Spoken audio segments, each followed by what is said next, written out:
Are you discreet? Sorry, beloved friends and lovers. I'm still riding the high of Fatal Attraction. Thank you so much to everyone that voted on our popular film poll. A Few Good Men was also a close contender, wasn't it, OT? It was. And I did do a little Insta story saying that we probably wouldn't have covered it. But, days have turned by and we've decided that we're going to record it.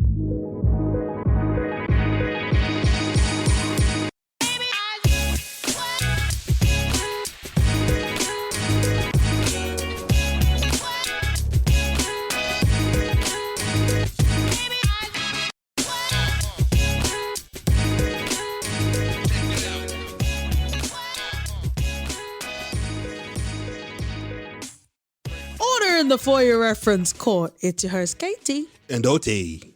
Stash the contraband oregano, cover for your superiors because my jurisdiction is in your face. Whoa. Court is in session this week with A Few Good Men. I couldn't even hype myself up to the usual. Come on now, he can do it.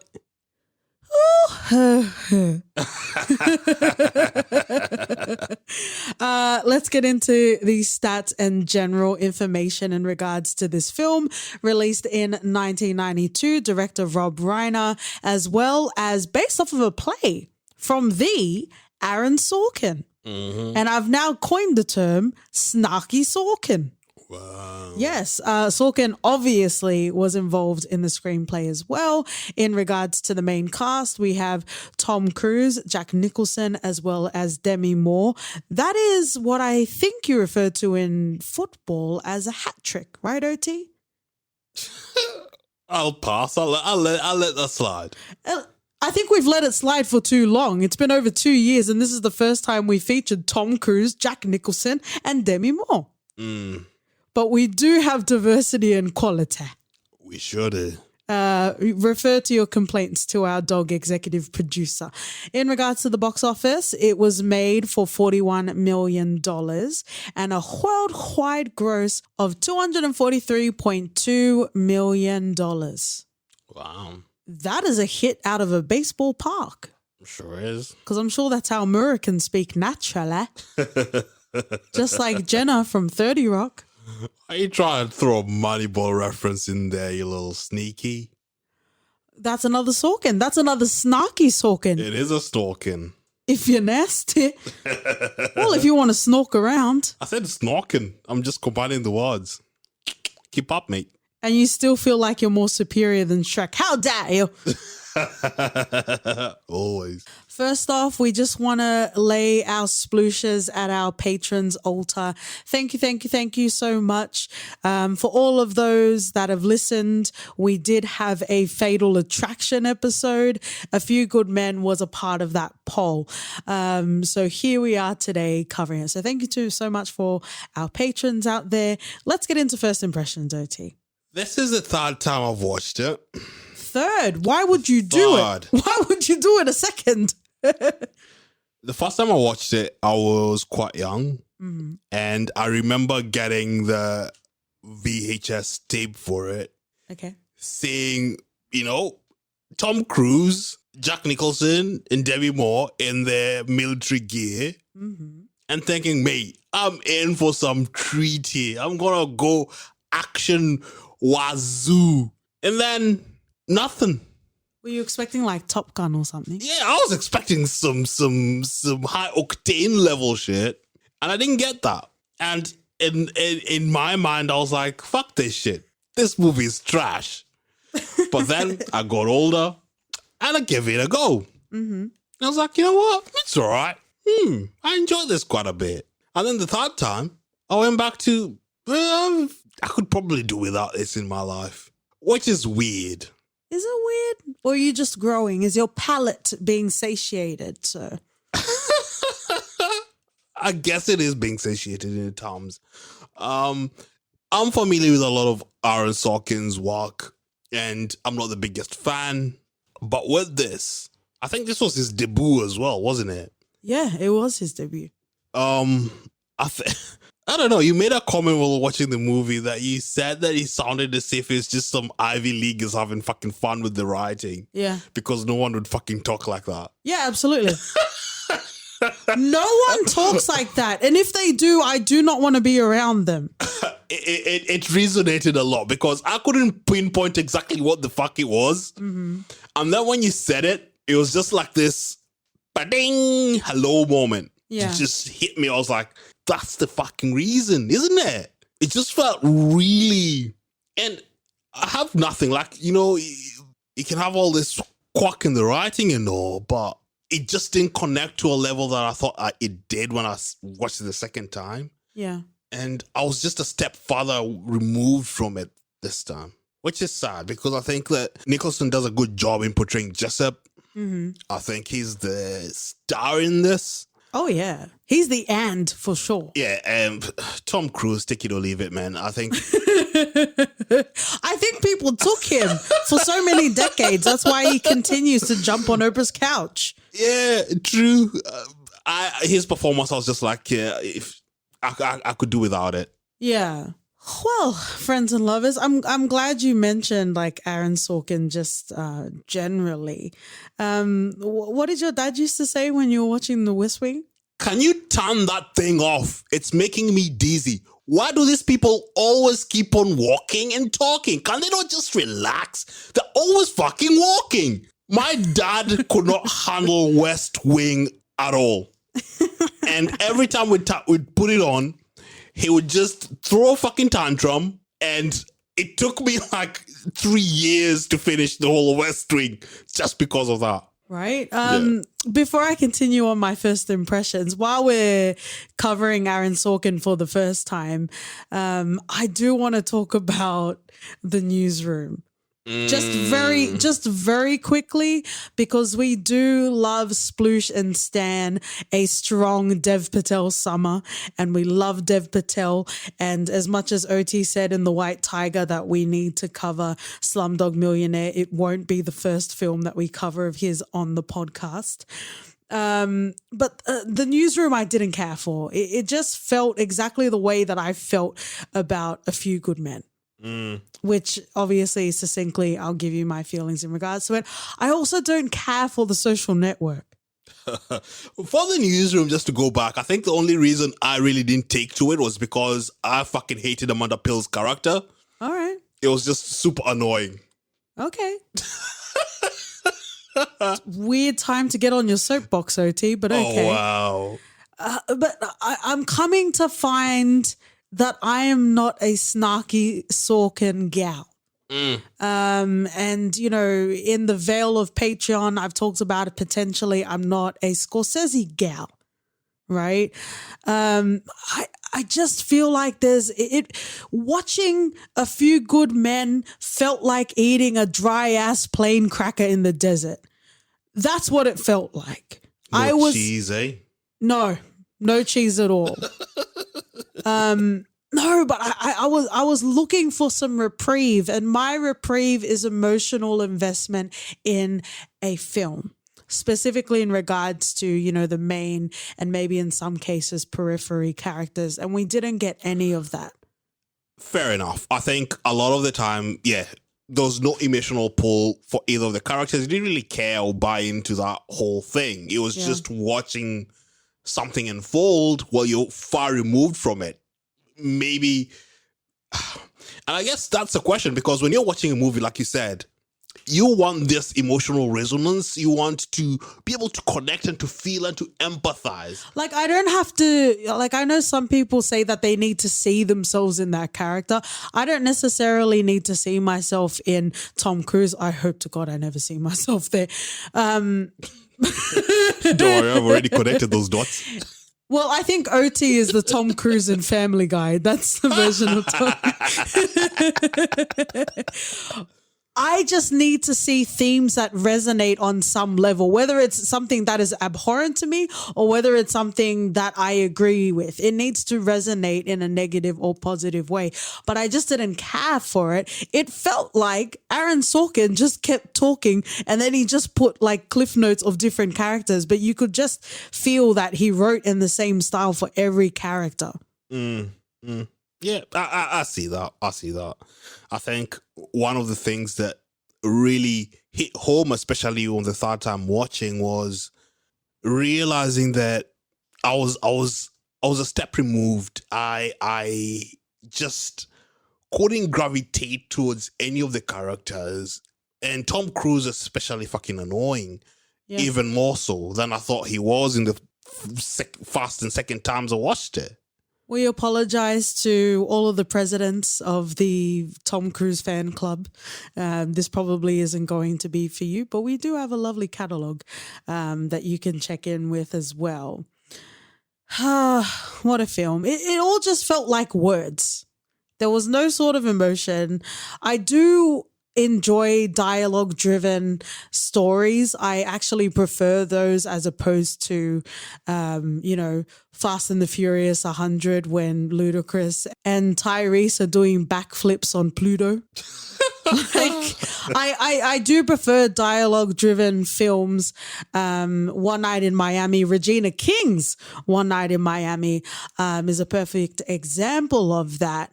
But if there's no sort of emotion, whether it's to rouse my interest or just to rouse my faculties, then I'm not really, I don't care. Yeah, I'm with you there. I'm with you there, man. All right, well, let's get into the film generally. How did you feel in regards to the directing of this film? I would say this is eagle soaring American tourism postcard. We have our obligatory American flag shot at the start of the film as well. I think just generally it definitely knew the palette it was serving to, and it definitely served it. Yeah. Again, we come back to sort of Sorkin's body of work here, and it's one of those things that when you're watching this movie and trying to remove yourself from, or at least trying to put yourself in this situation where you know something's bad has gone on, and there's this code red thing that no one wants to admit. Yeah. It's been ongoing, and we probably know this shit happens all the time in real life as well. So there's a lot of things walking towards us buying and caring, or at least in that aspect of, if you tapestry this into fucking real life, then mate, you should be able to fucking care about some aspects of this.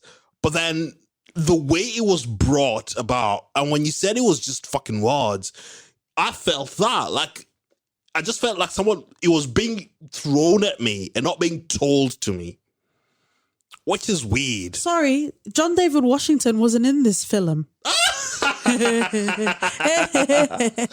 Like, apart from like performances from Nicholson and I think even Kevin Bacon was fucking good in this. It just all felt flat to me. It was made to be accoladed by particular higher levels of echelon in society. That's what it was made for. And it's not to say that I can't appreciate things that are not directed to me, or I can't enjoy or try to put myself in this situation where I can enjoy this movie. It's more the emotional pull that I want to feel when watching movies that I didn't feel like it just fell short a bit. And even the guys who were being defended were dicks. Like, they didn't come off as being, you trying to haze them because Code Red, you've been given an order by Jessup. You have to order, an order is an order. You have to go by that rule. Then he just came off as fucking idiotic and stupid when he didn't say shit. He wasn't presenting anything in his defense. He'd only speak when being spoken to or asked a question. Like, a lot of the things, and even to realize late in the court, like, the way the story was told, it just had holes. Like, Shia LaBeouf wasn't in this film either. He's in some problematic hole somewhere. Like, okay, surface level, I can see why this intrigued me the second time.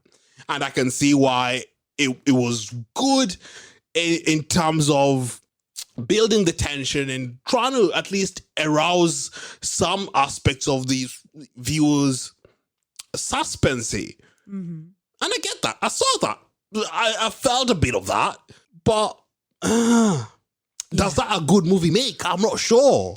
And I don't even think it's necessarily applying a 2020, if you'll pardon the pun, lens to it because, unfortunately, injustices are still happening to this day. But I don't think we're necessarily applying that brush here, right?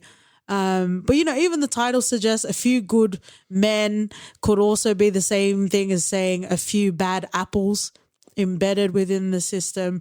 But that pretty much poisons the whole hierarchy, really, because everyone is aware and there's a complicity that goes on to maintain the perception that the system is working. It unfortunately by default protects those few bad apples. Oh, yeah. Right? And I guess in doing so, those few good men, their actions are kind of for naught. And let's talk about it because this particular title for the film, A Few Good Men, Your Honor, Your Honor, who were the few good men? Even if we want to have some elasticity to the term men as just a general term, so it can even include, Galloway's character, who were the few good men in this? I think it takes Galloway, Coffey, Weinberg, and Markinson as the few good men. Markinson, albeit sat back and just let things ride, he did come to his senses and he did feel some sort of remorse and guilt. And he had to do something to break the mold. Okay, so I have a note here. Markinson didn't do enough, but pretty much proved Jessup's point. Because Jessup was saying, if you're not tough, unfortunately, in a toxic masculinity point of view, you're not going to make it. And spoiler, spoiler, spoiler, or in other cases, skip. By him choosing to end his life, he kind of proved the point. Right? He did kind of dabble in the sense that he wanted to make things right, but not really. Self-preservation was key. And when it got to a point where it was made very clear that there was no possibility of self-preservation, that was pretty much the end of his arc, right? I also wrote down, it always unsettles me when there is too much focus on upholding the ideals of a system instead of evaluating whether they help people. And the ideal here being what? Code Red? No, the ideal that these units, not necessarily that they were righteous, but they weren't dabbling into, actions that would be considered deplorable or shun upon by the general public if ever there were to be an investigation. Everything was above board, essentially. Yeah, I think because at the end of the day, it's they view it as them versus the public, or because at the end of the day, when you're there at the front lines, it's not someone sitting at home that's watching your back. It's your unit, it's your body, it's someone else. So this camaraderie has to be there, and I think they have to protect that in that way. So to me, it makes sense. It makes sense that they're so inclined to protect the system, because outside of that, then when things are on the line, it could get murky. Well, let me 60-minute soundbite you if you're nasty. Doesn't that just prove the point that all of the bad actors are going to get away with it or not get reprimanded because of that? Yeah. And that's exactly my point. And there's a lot of things that Jessup said that are poignant that I would definitely like to, come to. And there's definitely a lot of lines. There's a lot of sentiment that is shared throughout this film that I want to talk about as well. And one of them is the lines from one of the men that are being accused. Unit, corp, God, country. That's our code. Mm-hmm. The ordering of it is interesting. The ordering of it is very interesting. I guess in Passion of the Christ, they're not putting God first, unfortunately. No. So the unit comes first. Okay, I get that. And I guess that's kind of the first line of defense in regards to, individualism and Code Red trying to bring people back to center. So, okay. The Corp, okay, so that's a general wider sort of system. Fine. God, which is also very interesting because we always talk about secular countries, land of the free, but entangled in religion. And then also country. There's a lot wrong with the system, and we get to see it here. Which isn't unique to America, but that's what we're not. talking about now. But at the end of this movie, I don't even think they came to a solution or resolution that would change anything. No. I don't think there's anything they could have done in the courtroom or in any sort of scenario where this changes the system or it puts this sort of code red and making people tougher. It was still going to be part of it. It's still going to be part of their culture and their nature to do that shit because it'll always come from high up. Oh, absolutely. And I guess the mustache twirling villain, ladies and gentlemen, is Jessup. And I guess while we're on there, I know Caffey and Galloway are probably one of the more main characters, but like you said, Nicholson is the one that we're all here to see. His whole speech is pretty much an actor's wet dream. I'm pretty sure there are many budding actors in LA that have actors' reels, maybe even Tyrese in Django, where they... Yes. If you've not watched it, go watch it. What a lovely piece of popular culture, OT. But I'm pretty sure there are many actors' reels out there that have Jessup's speech because it was very compelling. All of the perfect words were spoken, but again, it is hard to... it is hard to sever the tethers of Aaron Sorkin's writing because it is very clearly him speaking. Not to say that it's not capable for a colonel to speak in such a manner, but it felt very performative. It felt like Jessup was just sitting down writing his little soliloquies, getting ready to recite it in a courtroom, right? It didn't feel as though this was inherently what a colonel would say in this particular instance. And there's nothing wrong with that because obviously there will be a certain polish when it comes to film, but the actual wording and the dialogue was very performative. And it wouldn't have bothered me. It wouldn't have been such a qualm for me if I had had any sort of emotional investment in any of the characters. But words were spoken and eloquently delivered, specifically in regards to Jack Nicholson's performance. But he does say a few things that I definitely want to touch on. This film is based in Guantanamo Bay, Cuba. I guess just keeping it in the fictitious sort of worlds, we are unofficially, but we claim officially to be the La Casa de Papel podcast, otherwise known as Money Heist to English-speaking listeners.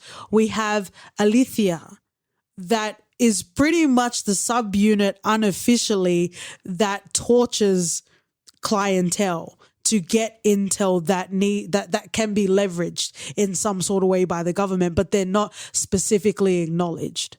And you see that in Narcos, and you see that in so many other, films and TV shows where you have units that exist that aren't succinctly acknowledged by the government, but the government benefits from them. Right. So I guess in a more official manner, this is what we're seeing with Jessup's character. And, a lot of those sort of resonating quotes that you hear from Jessup is, we follow orders or people die. I want to talk a little bit about that. Yeah. So the ethical issues with all this sort of extraction methods, it's been cited in human rights, but it's a thing. We know it's a thing. It goes on everywhere. So he holds a lot of importance on what he does. Yeah. He says he's the front line, first line of defense, and they have to be strong to protect the country. He holds himself as a demigod. And you could see from the way he carries himself, he has a lot of arrogance and a lot of posturing because of his self-importance, because of what the role he's doing, especially what the system tells him how important that role is. You need me on that war. Exactly. It gives him that just air of indulgence and importance that, mate, I'm the man. Yeah. I'm the fucking man. Where the ends does justify the means. And we come to see that that's his fucking downfall at the end of it. Yeah. Like, Kafi just plays him. He knows that this guy is just, they had nothing. This case was going to be thrown out because we had those two guys who are being charged that they've done so many things wrong. Yeah. Everything's being revealed in the actual courtroom that the lawyers weren't even bloody aware of. Mm-hmm. And then they're like, okay, we'll just get this self-important man and play him against his own fucking arrogance. And he'll reveal everything afterwards. And it definitely was very satisfying to watch, albeit I don't care for the arrogance of Tom Cruise's final form. But, just from a performance point of view, from a writing point of view, it was very satisfying to watch that, cat and mouse sort of trap, right? And not to say that this is the origin, but you see this sort of writing device in a lot of films and a lot of TV shows. The gotcha, some more nuanced than others. It was very enjoyable to watch that. It was very interesting. It was very interesting to see Kathy and Jessup play off each other. He's been around. He's intelligent. He knows how to play the system. That's why he's there. You don't get to lead just because you're not good at playing the game. Yeah.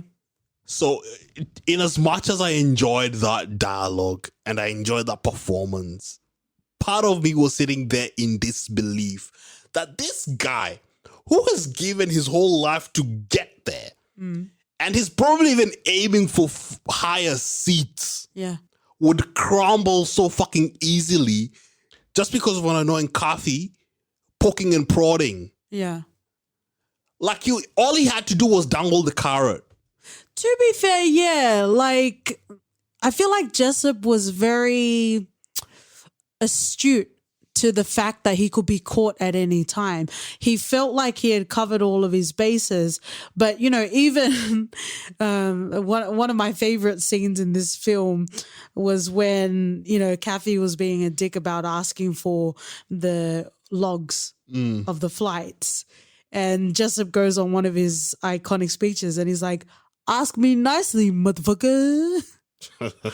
But it is interesting because Jessup definitely felt like he was in control for a lot of it. And maybe it is just the fact that I never got into it. It took me out of it and I was just realizing I was watching a film that I was like, oh, maybe this is why it was written this way because the film is ending and it needs to have that crescendo because that's what it was essentially. Well, yes, it was a crescendo. And I think we did an episode on Belly. And one of the qualms that I had with Belly was that the emotional connection was, or at least in Hype Williams' case, it was so chip-choppy.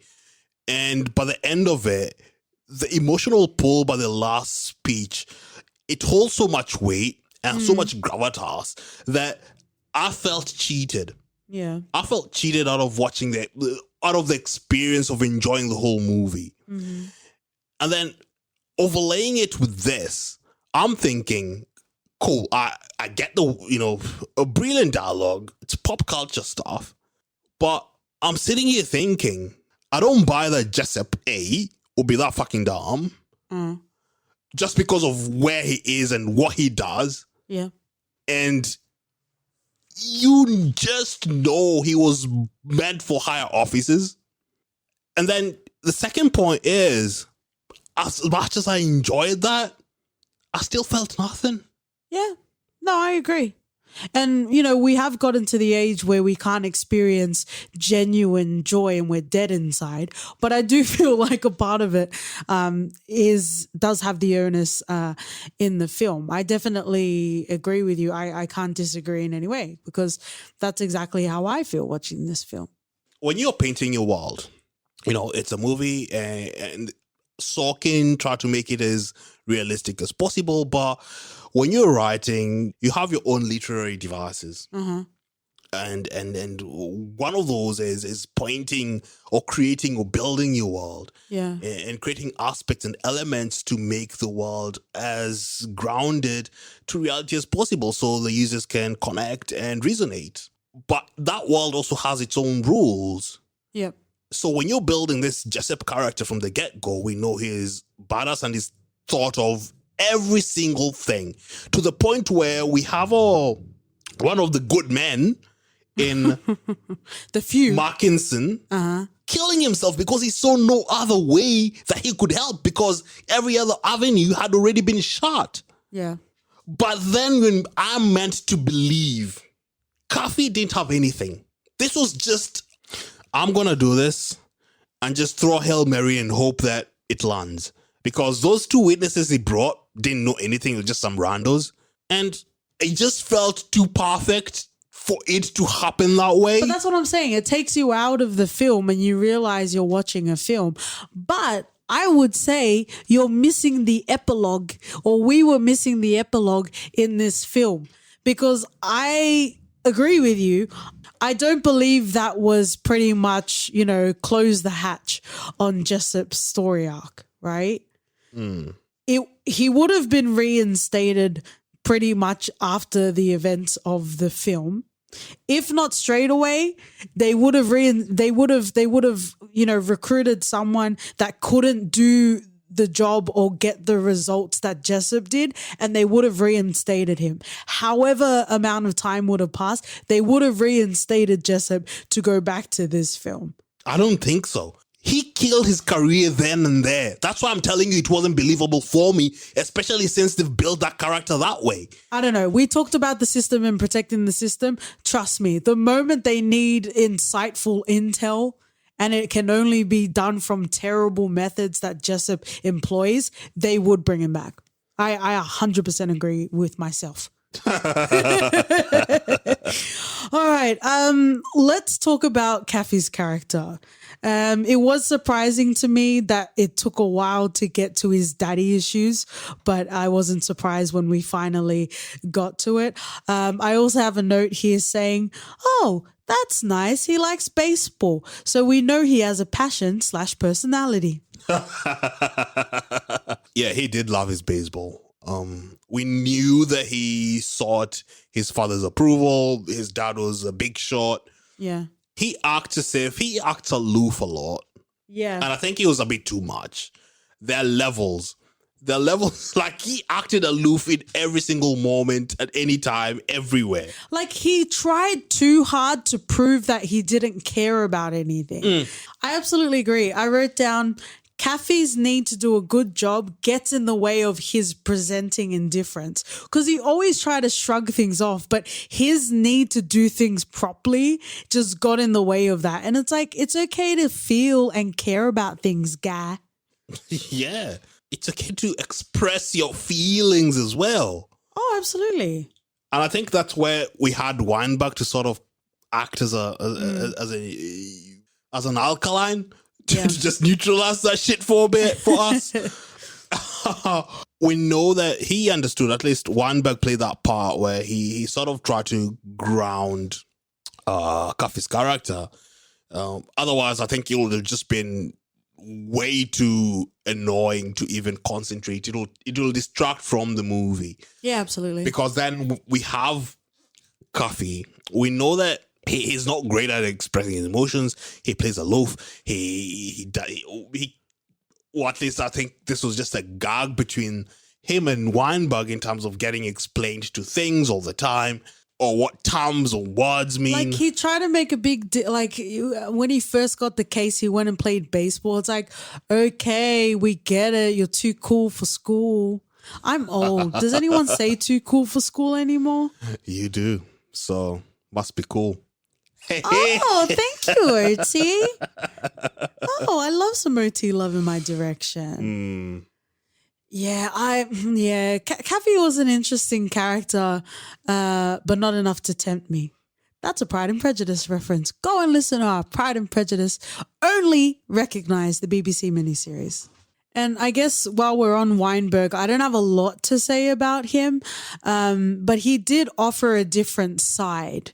He did offer a different perspective, albeit projection, but at least he offered another dimension, because with Kathy and Galloway, they had such strong clashing personalities, but Weinberg got in the middle of it. After one of the spouts that they had in the courtroom, there was a lot of I guess sort of empathy that Galloway had towards the younger soldiers, right? And Weinberg's like, why do you defend them so much? And they had that back and forth, which was actually quite interesting, because it comes to their actual motivations of why they chose to enter the field. Yeah. And I think that was one of the good things about the movie. At least we take away something there, aside from sort of surface level things, where we see Weinberg really create that sort of element of deeper exposition in terms of understanding and explaining to us the dynamism and the sort of nuances between Cuffy, his feelings, emotions, relationships, or lack thereof. That's one of the things that really worked well in this. You know what I think didn't work well in this film? Galloway. Oh, man. I think by trying to play Kathy as so aloof, it left no room for dimension in regards to Galloway's character. She was, for lack of a better writing phrase, she was the straight man, right? Like, Kathy was this goofy, aloof, not take it seriously sort of character. And Galloway's dynamic was she was really the straight man. She just wanted to get stuff done. She was really uptight about everything. Straight shooter, yeah. Pow. The dynamic between Galloway and Kathy wasn't new, and I was hoping for layers, but we really didn't get there. And individually, she contributed to a lot of the failures of the team. She messed up a lot. And she was blaming Kathy. You can blame Kathy for a lot, but there was a lot that she was blaming that was specifically her own mistakes. It's all right to come riding in your high horse, but don't make rookie mistakes. Yeah. She wanted this case for herself. Yes. But she's also internal affairs, so I don't even know how that works. Well, she wanted this case for herself. When she asked to take the case over and she was told no because she was inexperienced, blah, blah, blah, I just thought it was them finding a palatable way of saying, hey, we don't want her to do it. She's either a woman or they're just biased, I thought that was one of the reasons, but by what did that got proved wrong? Yeah. Because she is just incompetent. Oh, absolutely. She single-handedly gave the case away. How do you check for one soldier and not the other? And just copy paste the response. How do you not fact check that? Like the things that unraveled in that courtroom, and I was sitting back and thinking, how is this even possible? Yeah. This is just a fundamental shit. If it was me there, I'd probably figure that shit out the first thing I interview them. Hey, did this guy tell you did Jessup order you to do a code red? Yes, no. But where were you at the time of the supposed code red? That's fundamental. Yeah. And if I may pull my two monocles that equals a spectacle up, I was in something in high school called mock trials. It sounds just as nerdy as you think, where you reenact like a courtroom, right? So even I know that shit. You need to establish your alibi and make sure your witnesses are solid. I don't know. Like, does she become the plot device? I have no idea. But even earlier, when we go to the tasty moment of asking for the flight logs and ask me nicely, she kind of fumbled the ball as well there. Yeah. Because she kept talking. Yeah. And at that point, like, even though Kathy didn't really give us a reason to believe that he knew what he was doing, he got as much information as he needed, and he didn't need to reveal his cards. Yeah. Because you can go and discuss it away from there. And Galloway was at a casino. She was giving all her cards away for free. Yeah. I think she is single-handedly the most useless character in this show. I have no idea why she's even on the bloody poster. Whoa. Facts, man. Are you saying she should be ghosted from the poster? Yes. Put a picture of Whoopi there. Putting Whoopi in any film just automatically makes it better. Yeah, put Whoopi there. Put Whoopi there, even though she was in the movie. Just put Whoopi. Are we Whoopi fishing? Yeah. Is that a Whoopi fish? You just put Whoopi on there and make you think that Whoopi's in the film, but she's she not? literally did nothing in this movie. Yeah, literally zero. You know, the interesting thing in this film, and you know, if anyone is into film Twitter, it's a constantly rotating topic that happens every few months where people talk about whether sex scenes are necessary or not, or if they're pointless, which I guess is the other side of the nasty coin, right? Aaron Sorkin vehemently stood against studio feedback that there needed to be sex scenes in regards to Kathy and Galloway. Good man. Good man, but then is this what we get? Then adding a sex scene on there wouldn't have worked at all, because then what value, like, it just doesn't make sense in Maybe that's the cheese to your plain cracker in the desert. Ooh, moistened cheese. Yes. That sounds like you need to see a doctor. I like Demi, but wow. Yeah, I don't necessarily think that there needed to be a love story in there. I just thought that was an interesting fact, because maybe sex scenes equals emotion. Maybe that's what that means, because I didn't see anything else in this. Oh, I think if there was a romantic relationship, then they would have had to give way for Weinberg, because I think he plays a lesser role for what he did, because he was the emotional sort of connection to Coffee. That's a shame. If he's the emotional connection, there's not much. Just like in The Passion of the Christ, I was saying that there's no levity and happy moments, and you were talking about Jesus and his mum building a table. It's like, that's the go-to and only happy moment in that film. Well, the court rests, OT, Your Honor. Table's strong, man. Oh, but man, this was a dry film. It's interesting because we, not recently, but we did watch Jerry Maguire, me for the first time, and I did not enjoy it. I did not enjoy it at all. But I feel like if we had done an episode on it, I would have enjoyed the recording more than this one. Because, man, this is sad and painful. Because, like I said, having watched it 3 times, and all of those times have been in different phases of my life. Mm-hmm. It's weird that watching it now when I'm older, I thought that maybe I'd appreciate it more. It's one of those movies that I've always had on the back of my mind is, oh, I love this movie growing up. I think maybe it's one of the greats. Mm. But once again, we've come to find out that a lot of the things that I thought were great back then just don't hold a candle anymore. The Departed? I'm not mentioning names, but... We did see an Aaron Sorkin cameo in the film. He pretty much sounded like every other character, but he was being that wanker at the bar, trying to protrude himself very audibly to everyone else. I said that Aaron Sorkin is the puppet master of snarky word vessels. Wow.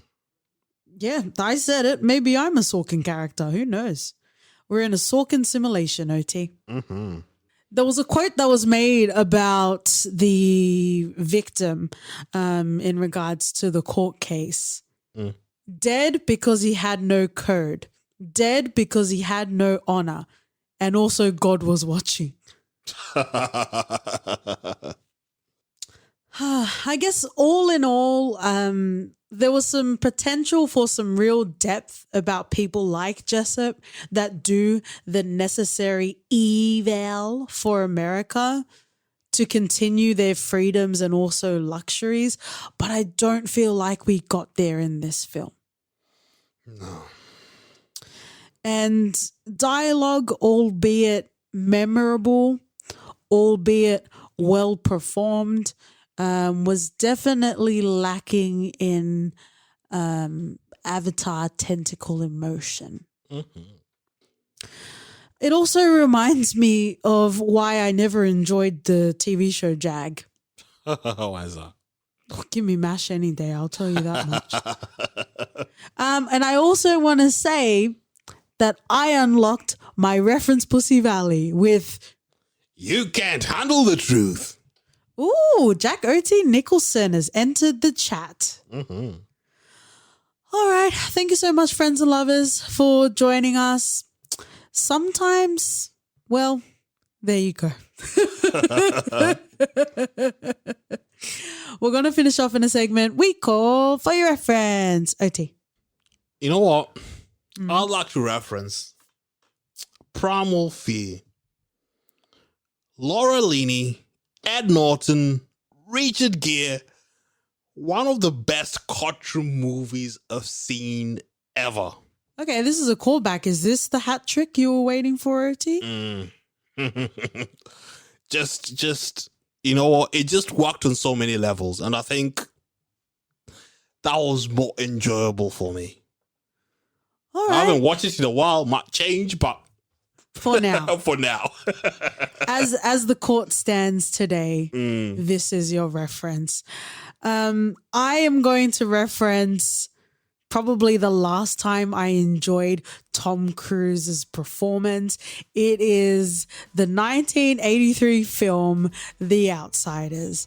Matt Dillon, Ralph Macchio, Patrick Swayze, Rob Lowe, Emilio Estevez, and a whole slew of cast that we're definitely going to talk about because gold will never stay, OT. You don't understand a reference. If you'd like to understand our references on Twitter and Instagram, we're at ForYourFPod. Write us an email at hello@forpodcast.com. We're also on Ponyboy Podcast if you'd like to leave a rating and review. And we'll see you guys next week. See ya. Bye.